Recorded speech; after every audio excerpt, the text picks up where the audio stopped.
الحمدللہ رب العالمین والعاقبۃ للمتقین والصلاة والسلام علی سید الانبیاء والمرسلین اما بعد فاعوذ باللہ من الشیطان الرجیم بسم اللہ الرحمن الرحیم۔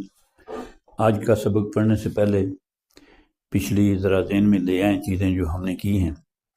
شروع میں ہم نے جملہ اسمیہ کیا تھا، اس کے دو حصے تھے، یعنی دو اسم، جس سے شروع ہوا وہ بھی اسم اور جو اس کی خبر بنا وہ بھی اسم۔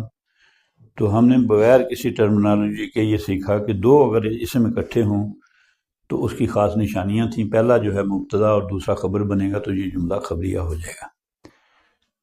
جو ہم نے مبتدا بنائے تھے وہ صرف ضمیریں تھیں، مرفوع ضمیریں، ہوا ہما ہم، ہیا ہما ہننا، انت انتما انتم، انتی انتما انتن، انا نحن، یہ ضمیریں ہم نے پڑھی تھی۔ پھر دوبارہ دوہرا دیتا ہوں، غائب کی ضمیریں ہوا ہما ہم، ہیا ہما ہننا، انتا انتما انتم، انتی انتما انتن، انا نحن، یہ ضمیریں ہم نے پڑھی تھی۔ اس کو ہم نے مبتدا بنایا تھا اور ساتھ میں فاعلون کے وزن پہ لے کے آئے تھے کچھ چیز۔ پھر اسی سے ہم نے فعل بنایا، ماضی۔ ہم نے یہ کیا تھا کہ الف کو اومٹ کر کے باقی تین حرف بچ گئے تھے تو میں نے کہا یہ ماضی، اور ماضی میں ہم نے دیکھا کہ ان تین حرفوں میں پہلے پہ زبر، آخری پہ زبر اور درمیان والے پہ زبر زیر میں سے کچھ بھی ہو سکتا ہے۔ اس کی ہم نے پریکٹس کی، بہت سے پیٹرن ہم نے دیکھے، ایسے بھی دیکھے جن میں تین حروف تھے، ایسے بھی دیکھے جن میں تین سے زائد تھے۔ تو اس کو ہم نے تین والوں کو کہا کہ یہ ثلاثی ہے، مجرد خالص تین حرفوں والا فعل، اور جس میں تین سے زیادہ نظر آئے اس کو ہم نے کہا ثلاثی مزید فی، کہ اس میں مادہ تو تین حرفی ہے لیکن اس میں زائد بھی کوئی حروف ہیں۔ یہ پیٹرن ہم مختلف دیکھ چکے ہیں، اور بھی ہیں ان میں بہت سے پیٹرن، لیکن آج جس رخ پہ میں آپ کو لے کے جا رہا ہوں یہ وہ ہے کہ جس میں مادے کے حرف تین ہوتے ہیں لیکن نہ وہ ہمیں ماضی میں نظر آتے ہیں، ان میں سے کچھ نظر آتے ہیں کچھ نہیں نظر آتے، اور نہ اسم فاعل میں نظر آتے ہیں۔ اس سلسلے میں ایک معروف لفظ جس کو ہم آج دیکھیں گے، آپ کا جانا پہچانا ہے، صوم۔ ہر کوئی ترجمہ کر سکتا ہے روزہ، ہم صوم کو پہچانتے ہیں بڑے اچھے طریقے سے، اور عربی میں اگر اس کو کہنا ہو بڑے اہتمام سے تو کہیں گے الصوم، تو روزہ یا صومن، یہ وہ ٹرمنالوجی اب آپ پڑھ چکے ہیں یا اس کو مزید تفصیل میں پھر دیکھیں گے۔ لیکن صوم کا معنی الصوم، روزہ رکھنا، الصوم پھر اس کا مصدر ہوگا روزہ رکھنا۔ اس الصوم کو تو ہم جانتے ہیں، اس میں صاد ہے، واو ہے اور میم ہے۔ مادے کی حروف تین ہیں جی، صاد، واو اور میم۔ جب اس سے ماضی بنا تو اس میں واو ہمیں نظر نہیں آتا، وہ گم ہو گیا، وہ الف میں بدل گیا، الف میں بدل گیا، اور جب پہلے سیغے میں بدلا تو پھر سب میں اس کی شکل پھر پہلے سیغے سے آگے بنے گی۔ یہ آپ ماضی کی گردان پہلے کر چکے ہیں، یہ اسی پیٹرن پہ ہے۔ اور آپ کو شاید یاد نہ ہونے میں ایک رکاوٹ یہ بھی ہے کہ میرا خیال کوئی لکھ کے کچھ دوست لائے کچھ نہیں لائے، تو اس کو اس دفعہ آپ چاہے اس کی تصویر بنا کے لے جائیں یا آپ کو ویڈیو بھی مل جائے گی، وہاں سے لکھ لیں، ہمت کر کے ایک گردان لکھ لیں، کیونکہ اس پہ بات کریں گے آگے بھی۔ یہ پیٹرن اگر ایک آپ یاد کر لیں تو بہت سے الفاظ اور بھی آپ کو یاد ہو جائیں گے، پہچاننے آسان ہو جائیں گے۔ یعنی یہاں لکھا ہوا آپ کو مشکل نظر آتا ہے، ابھی آپ کے لیے آسان ہو جائے گا جب آپ نے یہ سمجھ لیا کہ الصوم کا معنی روزہ رکھنا۔ اب جب ماضی میں گیا تو یہ بنا سامہ، پہلا سیگا۔ اس ٹیبل میں جب رکھا ہوا ہے، آپ کے سامنے ہے ٹیبل، تو اس کا ترجمہ کرنا کوئی مسئلہ نہیں ہے۔ روزہ رکھا، غائب سے آ گیا اس، واحد سے آ گیا ایک، مذکر سے آ گیا شخص۔ روزہ رکھا اس ایک مرد نے، اور سامت، روزہ رکھا اس ایک عورت نے۔ اسی طرح سب کا ترجمہ آپ کراسپونڈنگ رو میں جائیں گے اور کالم میں جائیں گے، اس کا ترجمہ کر لیں گے۔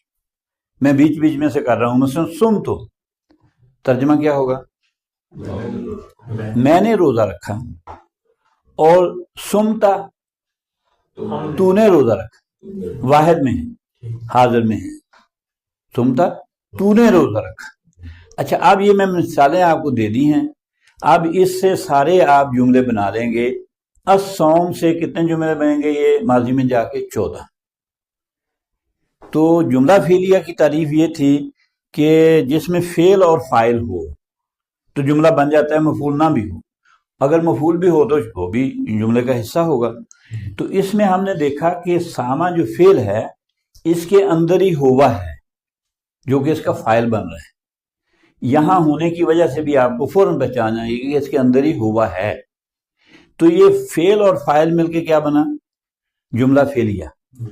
تو آپ نے ایک لفظ سیکھا الصوم، روزہ رکھنا، اور 14 جملے بنا لیے. اسی طرح سے آپ اس پیٹرن پہ جب اور لفظ آئیں گے تو اس سے بھی آپ 14 جملے بنائیں گے. تو ہمت کر کے ایک گردان تو یاد کر لیں. یہ ایسا فعل ہے جس میں مادہ نظر نہیں آ رہا ہوتا تو انسان اس کا معنی بھی اگر جاننا چاہے تو وہ اس کو ملتا نہیں. اب ہم اس کی گردان کر کے مشق کر لیتے ہیں. میرے ساتھ آواز ملائیں تاکہ یہ آپ کی زبان پر رواں ہو جائے یہ گردان، اور اگلی دفعہ آپ کے سامنے لکھی ہوئی سامنے ہو تاکہ جو اگلا لفظ آئے تو آپ اس کی گردان خود سے کرنے کے قابل ہو. آئیے مل کے مشق کرتے ہیں. ساما، ساما، اکٹھے کریں گے. میرے ساتھ ہی آواز ملائیں. سامو. ہاں اکٹھے کرتے ہیں، میرے پیچھے پیچھے نہیں کہنے کی ضرورت. آپ کہیں سامت، سامتا، سمنا. اچھا چھٹے سیغے پہ جب پہنچیں گے نا سمنا، تو اب اس پیٹرن پہ ساری گردان چلے گی. سمنا، سمتا، سم، سمتما، سمتم، سمتی، سمتما، سمتنا، سمتو، سمنا. آپ غور کریں 14 سیغوں میں کسی میں واو نہیں آیا جبکہ اس کے مادے میں واو موجود ہے.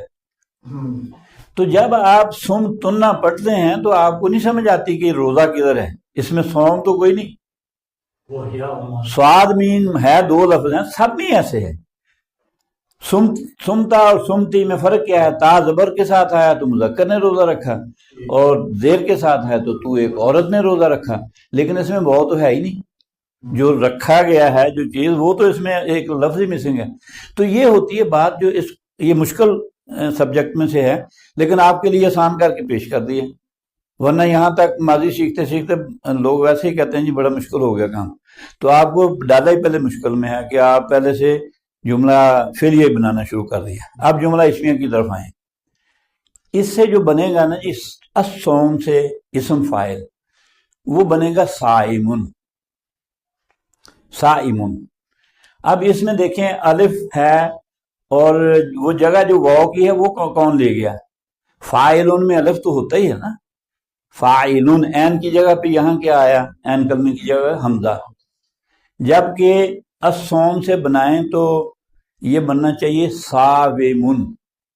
صاومن یہ فاعل بننا چاہیے نا، لیکن واو نے مشکل میں ڈال دیا ہمیں، تو یہ بدلا گیا حمزہ سے. اور ایسا ہوتا ہے کہ ایک مشکل لفظ جو ہیں جو خاص طور پہ جن کو حرف علت کہتے ہیں ان کی جگہ پہ عدل بدل ہوتا رہتا ہے. الف آ گیا، حمزہ آ گیا، ان کی پہچان ہونا ضروری ہے.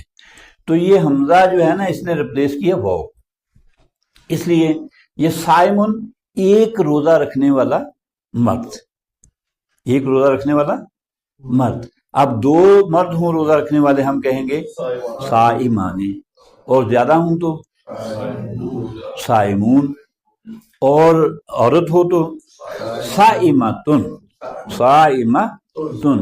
اور 2 صائمتانی، اور بہت سی ہوں تو صائمات. اچھا یہ وہ الفاظ ہیں جو قرآن میں آپ کو اکثر ملتے ہیں پڑھنے میں. تو اب جب آپ نے سمجھ لیا کہ صوم سے یہ ساری کہانی آگے ہے، اسی کے سیغے مختلف انداز میں آئے ہیں، تو پھر آپ کے لیے اس کا ترجمہ کرنا آسان ہو جائے گا.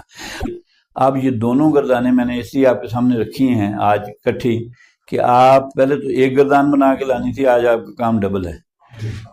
اسم فاعل کی گردان الگ سے لکھ کے لائیں اور یہ الگ سے لکھ کے لائیں. آپ اللہ تعالیٰ آپ کا حامی و ناصر ہو، ہمیں سیکھنے میں آسانیاں فرمائے. رب یسر ولا تعسر وتمم بالخیر، وآخر دعوانا ان الحمدللہ.